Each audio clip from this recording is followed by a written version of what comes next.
Hello demigods, if you were told that all Greek myths are true and the Olympian gods live right among us, would you believe it? And what if it turned out that you're their descendant? This is how the story of Percy Jackson began. The ordinary teenager who suddenly learned that his father is none other than Poseidon himself. But let's take things in order. How did it all began? First book, we meet Percy Jackson, a 12-year-old boy who suffers from dyslexia and attract problems. But one day he is attacked by his fury teacher and his friend Grover, who turns out to be a satyr, says him. He learned the truth that he is demigod, and now he's sent to Camp Half-Blood, a place where the children of the gods learn how to survive in the world full of monsters. There he meets Annabeth, the daughter of Athena, and learned that his father is Poseidon. But surprises don't end there. Zeus' lightning bolt is stolen from Olympus, and Percy is accused of the theft.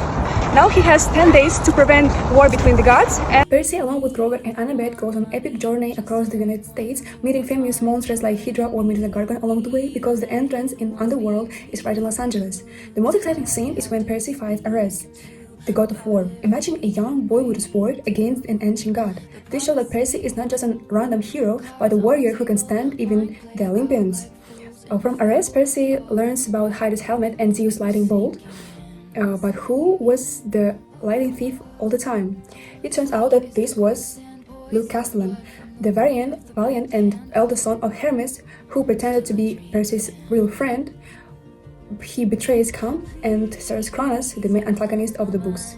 In the next book, The Sea of Monsters, Percy found out that the borders of Camp Half-Blood are in danger and Grover is missing. With Annabeth and his unexpectedly found brother Tyson, he sets off into the Sea of Monsters to find the Golden Fleece, which eventually awakens Zeus' dead daughter Thalia. The third book, Titan's Curse, tells the story of Artemis and her hunters in trouble, and Percy and his friends must save them.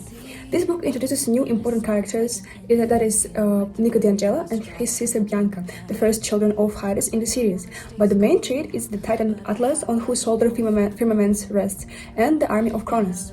Percy Jackson series overall leads to a great prophecy, saying that the child of great three gods, that is Zeus, Poseidon, or Hades, having lived to 16 years old, will fulfill the fate of Olympus.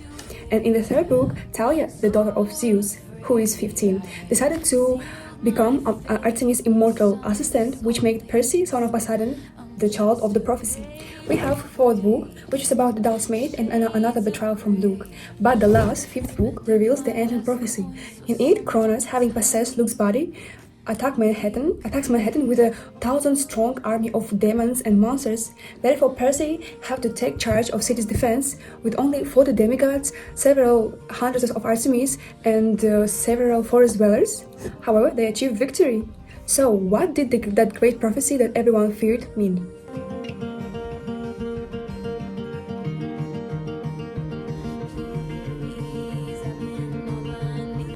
Everyone thought that Percy was going to die, but in the end, standing over the fallen Luke and Cronus in the same phase, Percy realized that it wasn't about strength, it was about choice every single time. Percy trusted real Luke, just as Annabeth, giving him the last change when he handed over the cursed knife, and it was Luke's choice that sealed the fate of Olympus when he killed himself, destroying the soul of Cronus into the thousands of pieces. It's a great lesson that sometimes fate seems very predetermined, but we all have a choice of who we become. It's only you when you decide who you want to be in future, what kind of person you want to be. Just as Luke, who was the villain from the very beginning, betraying gods, his family, Camp, his friends, by serving Cronus, ultimately choose to save Olympus in the end. So, each of us can choose that good even when circumstances are against it. After the victory of Cronus, the world of demigods has changed, but dangers have not gone away. The awakening of the goddess of the earth, Gaia, is about to begin, and Hera, the goddess of marriage, in order to carry out her plan about saving the world, sends the leader of Greek camp, Percy Jackson, to a Roman camp of Jupiter. It turns out that all this time, two camps have been coexisting together, but were separated in order to prevent wars. But now, for a new treat, they have to unite. This is the combination of Roman and Greek mythology. New Rome, located near Camp Jupiter, is a city where Roman demigods can live after the service, creating a stable society similar to ancient Roman colonies. This mirrors the historical concept of Roman citizenship, where soldiers were given land after the service and could live in peace, showing the difference between the Roman system and the more militarized Greek system. But do you know how Rick Rowland, the author of Percy Jackson, got the idea of it? It started with his son Haley, who was diagnosed with dyslexia and ADHD. In second grade, he carried away with Greek mythology, and Jackson one day asked his father to tell an interesting story about Greek gods. Rick told him all the known myths, after which he began to invent the stories of demigods in the modern world with the same diagnosis as his son.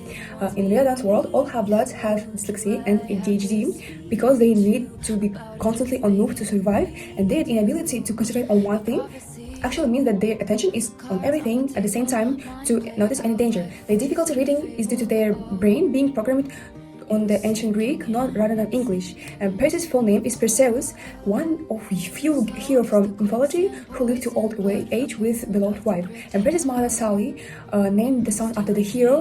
In Percy Jackson, Rick explained that the god of Olympus moved with the heart of Western civilization. This which reflects the cultural, political, and philosophical influence of Greco-Roman heritage on the world. Historically, the central civilization moved from ancient Greek to ancient Rome, then to Great Britain, and finally to the United States, which is why in these books, Olympus is located right above the Empire State Building in New York City. This underscores the idea that mythology is something real, ongoing, living, and adapting to new times. Although Rick Riordan's books have been out for a long time, the story of Percy Jackson lives on thanks to fans. How? Through social networks, fan art, discussions, and theories. On Twitter and Reddit, you can find thousands of posts about hidden meanings of scenes, new theories, and even speculation about the future of Riordan books. Fan art is a separate kind of culture. On Instagram and Pinterest, you can find the thousands of work depicting scenes and the characters from the book in different styles. And TikTok is a whole separate universe for fans. You can find everything there, from funny sketches about the gods of Olympus to serious videos, essays about the character personalities. The hashtag Percy Jackson has millions of views. Many fans create YouTube reviews, retell the books, analyze characters, and even make fan trailers. This proves that the story of Percy Jackson contributes to inspire people. This is how a small story of Percy Jackson grew into a huge universe. These books tell not only about myths, but also show that everyone can be a hero if they believe in themselves, want it, and if they make right choices. Which part did you like the most, and have you ever heard about these books? Write in comments below. And remember, adventures never end as long as we continue to believe in them. Bye!